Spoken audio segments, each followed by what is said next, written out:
Ibu merasa hidup ini kosong dan kehilangan arah setelah kepergian suami. Iya, dulu setiap pagi kami selalu rapat bersama. Sekarang saya makan sendirian. Rasanya berat sekali. Saya bisa mengerti ya Bu, kehilangan orang terdekat itu memang bisa membuat segalanya terasa tidak tenang. Benar, kadang saya berpikir mungkin hidup saya sudah berguna lagi. Di satu sisi ibu merasa hidup ini tidak bermakna, tapi ibu masih berusaha menjalani hari-hari. Artinya ada bagian dalam diri ibu yang masih ingin terus melanjutkan hidup ya. Mungkin iya Mbak, saya masih menjalani pembangunan. Itu yang belum melakukan berdua.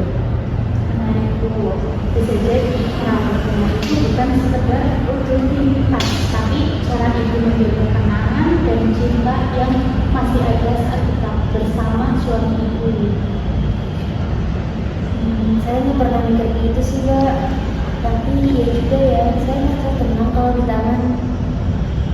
Kalau ibu memikirkan makna hidup ibu sekarang, apa yang kira-kira ingin ibu lakukan untuk memberi arti baru untuk hidup ibu? Saya ingin bantu ibu lain di sekitar kompleks saya yang merasa kesepian juga, biar kamu bisa sharing, saling bercerita. Itu ide yang bagus sih.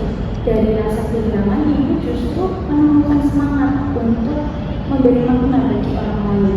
Bagaimana perasaan ibu setelah bercerita tadi? Saya merasa ringan, makin lega, ternyata masih ada hal yang bisa saya lakukan. Terima kasih sudah mendengarkan ya Mbak. Sama-sama ibu, semoga ibu bahagia sekali dan selalu semangat untuk menjalani hidup. Ya, mungkin cukup sekian sesi kita hari ini ya Bu. Selamat siang Ibu. Siang Bu. Gimana nih kabarnya hari ini? Sama sih Bu, saya itu masih ngerasa tidak dihargai sama suami saya. Rasanya itu seperti semua usaha yang pernah saya lakukan itu tidak pernah dihargai, tidak pernah cukup. Terima kasih Bu sudah terbuka hari ini. Kita akan fokus pada perasaan itu dan mencoba memahami apa sih yang terjadi saat Ibu merasa seperti itu. Nah, coba ceritakan saat terakhir Ibu merasakan tidak dihargai, diabaikan, itu apa yang terjadi? Bagaimana perasaan Ibu? Dia itu sibuk sama pekerjaannya dan ketika saya minta tolong di rumah, dia hanya bilang nanti saja. Saya itu jadi merasa kesel sama sedih gitu loh Bu. Nah, baik, jadi Ibu tuh merasa kesal, sedih karena permintaan Ibu tuh nggak dituruti, tidak diperhatikan. Nah, sekarang mari kita fokus sebentar pada tubuh Ibu. Bisa Ibu tunjukkan di mana Ibu merasakan kesedihan dan kesal tersebut? Dada Bu, dada saya itu rasanya sakit banget, kayak berat gitu, sesak Bu. Coba sekarang bayangin kalau misalnya ada suami Ibu, apa yang ingin Ibu katakan? Itu sih Bu, kayak kenapa sih kamu itu tidak pernah mendengarkan saya loh capek merasa tidak dihargai terus sama kamu. Berarti Ibu tuh ingin didengarkan ya oleh suami Ibu. Iya Bu, pengen didengarkan. Setelah Ibu ngucapin kata-kata barusan, rasanya lega nggak?